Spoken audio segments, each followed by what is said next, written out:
So this is a fully stocked professional level garage, and so far we haven't encountered anything that we haven't been able to do ourselves here in the shop.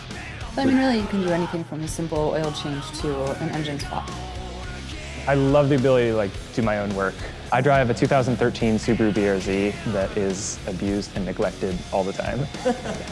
Most of the mods that have happened on that car have happened here. You can always ask a question, and so we're able to learn from each other, which has been huge for me. I don't want to be left at the whim of someone saying this is how much you need to pay to be able to still drive your car. We've got a really cool community that we're building here. We have members who come in.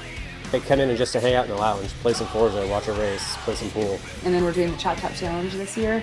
Your challenge is to get a car that was never meant to be a convertible, cut off the entire top, including the windshield, weld the doors together, weld in a roll cage, and then drive it cross-country.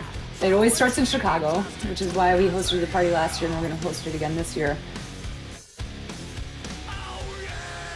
We're building a community of not just gearheads, but gearheads who want to get their hands dirty.